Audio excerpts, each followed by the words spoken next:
जैसा कि हमने लास्ट एपिसोड में देखा कि जियान को बचाने के लिए मूली के पीछे उसके गांव जाने लगा था। असल में वो मर्सेनरीज अपने आप में एक बहुत बड़ी क्लैन थी जिसका हेड मूशे नाम का एक आदमी था। उसका एक बेटा मूली है जिसने अपने पापा को जियान के बारे में बताया है। जियान के पास थर्ड बॉक्स की चाबी है जिसे मूशे हासिल करना चाहता है और इसीलिए उसने जियान को अपने पास बुलाकर उसे मारकर चाबी हासिल करने का प्लान बनाया है। वहीं जियान को पता चल जाता है कि मूशे ने रास्ते में कई अलग अलग तरह के ट्रैप्स बिछाए हैं, इसलिए जियान एक महीने के लिए माउंटेन्स के अंदर रहकर ही अपने प्रैक्टिस करने का डिसाइड करता है। वो बहुत इंटेंसली प्रैक्टिस करता है और एक महीने बाद प्रैक्टिस की वजह से वो अब 6 स्टार्स पर पहुंच जाता है। अब जियान बड़ा हो चुका था और बहुत शक्तिशाली भी। वो तुरंत अब बाहर निकल वॉल्फ मर्सेनरीज को तबाह करने के लिए आगे बढ़ने लगता है। रास्ते में उसे सैनिक मिलते हैं जो असल में जियान को ही ढूंढ रहे थे। सैनिकों को देख जियान वहाँ सोए हुए एक बड़े जंगली जानवर को जगा देता है, जिससे वो जानवर उन सैनिकों को मार डालता है और इसके बाद अपनी शानदार फाइटिंग स्किल से जियान उस जानवर को मार देता है। अब जियान आगे बढ़ता है जहाँ उसे और भी सैनिक मिलते हैं और वो अपनी तलवार से सबको मारता हुआ आगे बढ़ता है। वो अब एक महान योद्धा बन चुका था।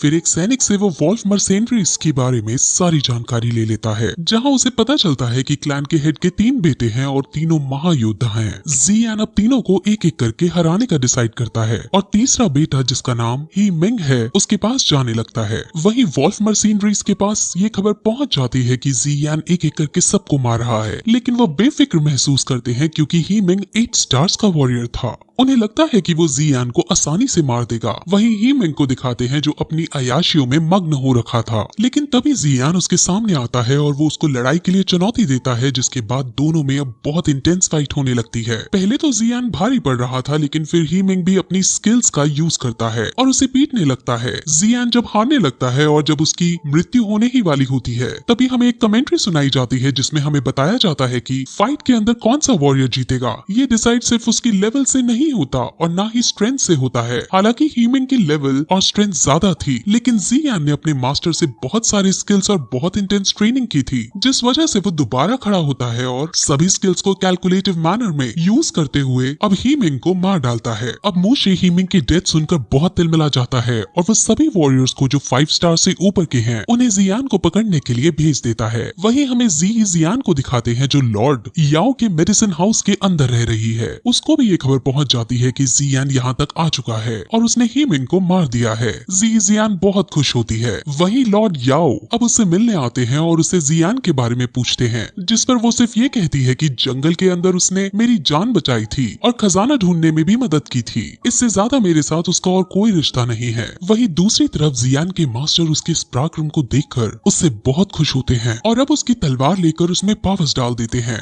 अब जियान की तलवार के अंदर ये शक्ति भी आ गई थी कि इससे एक पहाड़ी को भी बीच में से तोड़ा जा सकता था। जियान इतनी ज्यादा शक्ति को पाकर बहुत खुश होता है, लेकिन उसके मास्टर कहते हैं कि इस पावर को वो एक दिन में सिर्फ एक ही बार यूज कर सकता है और अगर जियान ने इसको एक से ज्यादा बार यूज करने की कोशिश भी की तो वो बहुत ज्यादा घायल हो जाएगा। वहीं अब शाम को जियान मेडिटेट कर रहा होता है, जहाँ अब उसके सामने मूली आ जाता है। वो अपनी पूरी सेना के साथ आया था और सबके सब एक साथ उस पर तीर चलाते हैं। जियान तलवार से सबके तीरों को काटता हुआ आगे बढ़ता है और फिर उनसे दूर भागने लगता है, लेकिन आगे जाने पर वहाँ एक खाई नजर आती है। दैट मींस जियान अब और आगे नहीं जा सकता था। अब मूली के साथ साथ वहाँ मूशे भी आ जाता है और अब जियान मूशे के सामने उसे चिढ़ा कर उस थर्ड बॉक्स की चाबी को डिस्ट्रॉय कर देता है। मूशे बहुत ज्यादा गुस्से में आ जाता है। अब मूशे जियान से लड़ने लगता है। मूशे क्लैन का सबसे बड़ा और सबसे खतरनाक योद्धा था, जिसे जियान जीत नहीं पा रहा था और वो बुरी तरह हार रहा था। जियान अब मरने की कगार पर आ गया था, लेकिन तभी उसे मास्टर्स की वो पावर का ध्यान आता है जो उसने स्वॉर्ड में डाली थी।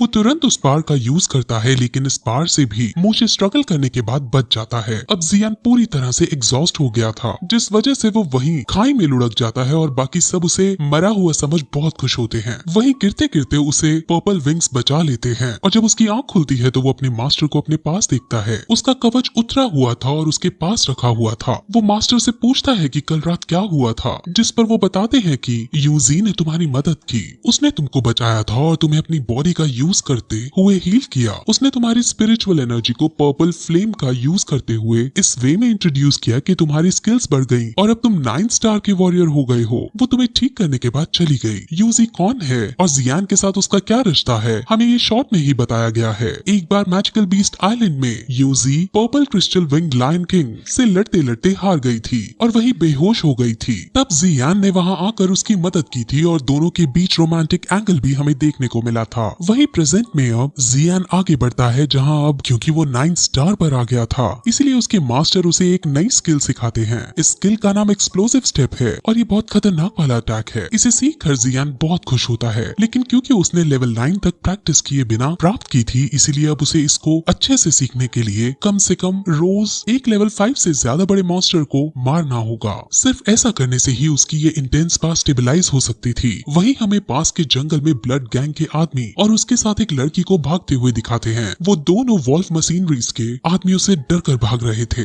वो आदमी उस लड़की का शिकार करना चाहते थे, लेकिन अब वो और ज्यादा नहीं भाग सकती थी, इसलिए थकान के मारे वो वहीं रुक जाती है। लेकिन अब वहीं जियान उसके सामने आता है और ब्लड गैंग का वो आदमी उसे खतरा जान उसे यहाँ से जाने के लिए कहता है, लेकिन जियान उनकी मदद करना चाहता था। अब वहाँ वॉल्फ मशीनरीज के आदमी भी हैं और उनमें उनको लीड करता हुआ गैनमो भी वहाँ आता है। जियान एक्सप्लोसिव स्टेप का यूज करते हुए उन सब से लड़ने लगता है और बड़ी आसानी से उन सबको मारकर गैनमो के पास जाता है। वो उसको मारने ही वाला होता है कि तभी गैनमो कहता है कि मैं जियान की कंडीशन के बारे में जानता हूँ। अब जियान रुक जाता है, जिस पर गैनमो कहता है कि जियान इस वक्त लॉर्ड याओ के घर में है। असल में मूशे ने ये खबर फैला दी है कि जियान पॉइजनस एक्सपर्ट है और उसके पास पॉइजनस बुक ऑफ 7 कलर्स है जिसे सब हासिल करना चाहते हैं। यानी अब सब जियान के पीछे पड़ने वाले हैं और उसकी जान को खतरा है। जियान ये सब सोच ही रहा होता है कि तभी गैनमो को वहाँ से उठने का मौका मिल जाता है और वो तुरंत लिंगर को पकड़ने उसके पीछे दौड़ता है। जियान अब इस बार रहम ना करते हुए अपनी तलवार से गैनमो को मार डालता है और अब वो जियान के पास जाने का डिसाइड करता है। वहीं जियान रात में ट्रैवल करते हुए जियान के पास पहुंच जाता है। जियान उसको देखकर बहुत खुश होती है। जियान उसको अपने साथ भगा कर ले जाना चाहता था, लेकिन अगर वो ऐसा करता तो मूशे विलेजर्स को तंग करने लगता है और मुझे यहाँ आने के लिए ब्लैकमेल करने लगता, इसलिए वो ऐसा नहीं करती। उन दोनों के बीच में हमें थोड़ा रोमांटिक एंगल भी दिखाते हैं। जियान को चाय पिलाती है, जिसके बाद जब वो बातें करने ही वाले होते हैं कि तभी वहाँ लॉर्ड याओ आ जाते हैं और वो पहचान जाते हैं कि ये जियान है। असल में लॉर्ड याओ अच्छा आदमी नहीं था और वो पॉइजनस बुक ऑफ 7 कलर्स प्राप्त करना चाहता था। वही लॉर्ड याओ के साथ उसके आदमी भी थे, जिनमें से एक मूशे का गुप्तचर था।